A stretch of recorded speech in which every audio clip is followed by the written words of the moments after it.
Are so tenacious. They come up through the cardboard and the mulch. Crazy.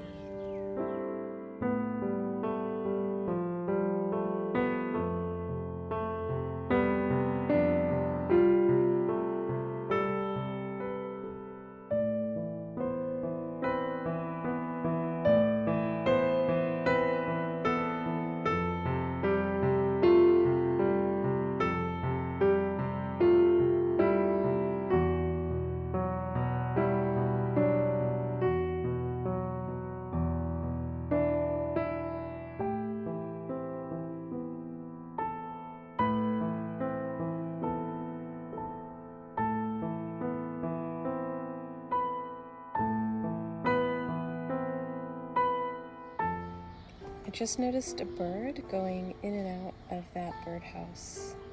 So I don't know if he was just checking it out or if he is living in there. I hope he's living in there.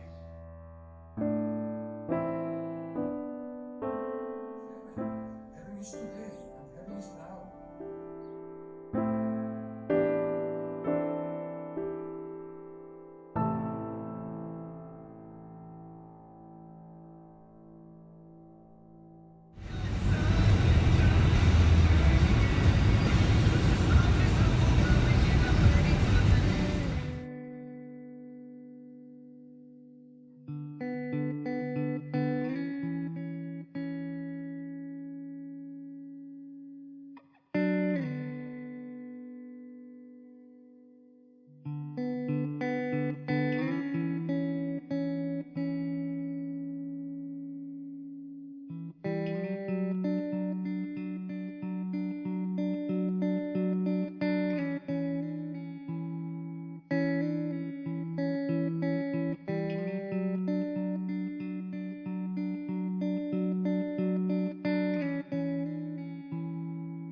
Decide what I'm gonna have for breakfast the next day in the evening, and sometimes that means preparing it because this is it's a blueberry blondie that is made with chickpeas and banana and oats, and I don't want to use the blender in the morning before Tracy gets up, so I go ahead and do the blending and get everything ready. So I just pop it in the oven in the morning. I was walking recently and I turned down Mintel Park and I thought about how one of my high school friends lived on that street. It's a street that I walk on a lot, but every time I turn on that street, I think about her house and I think about her other friends who lived on the street and other houses I've been to. It's so interesting how memory works that way. I mean, it's been so many years, but it's still the connection that I make. I can't imagine what it would be like to live in the same place for your entire life. From my situation is that I lived here in this town from the 8th grade through high school. I went away to college for 1 year. I came back here, finished undergrad here, and after I graduated, I moved away. And I was gone for about a decade, and then I came back. And when I came back, of course, everything was rearranged socially. I mean, 10 years had gone by. My friends were no longer here for the most part. And those who were here, of course, all of our lives had changed. And yet I moved into a house near campus, and for the first year that I was back here, I felt like I was in this strange time warp, like I had traveled back in time, because I'm walking around the same streets, I'm going to the same grocery store, I'm going to the same businesses I went to when I was in college. It was this very odd feeling.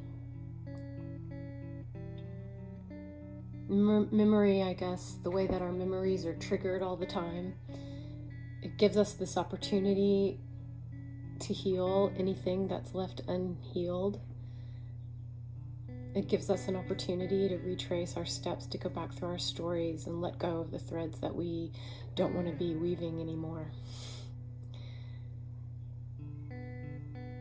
I used to think that healing was linear. Healing isn't linear. I think sometimes we get this idea that we just progress through life and get better and better and better. And I don't think healing's linear, because I don't think time is real. I used to say that I thought healing was a spiral, that you would get better and then things would loop back. But now I'm not sure I even think that. I don't know, like healing is wholeness. So maybe it's like breath. Maybe we're constantly in the journey of breath.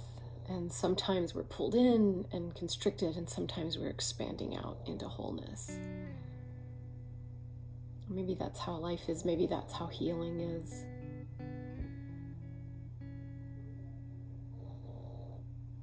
Maybe the things we carry never really go away, even when we put them down.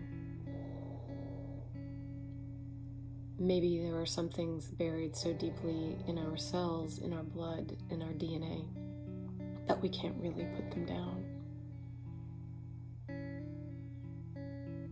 But there's light in there too. Always light. Always expansion.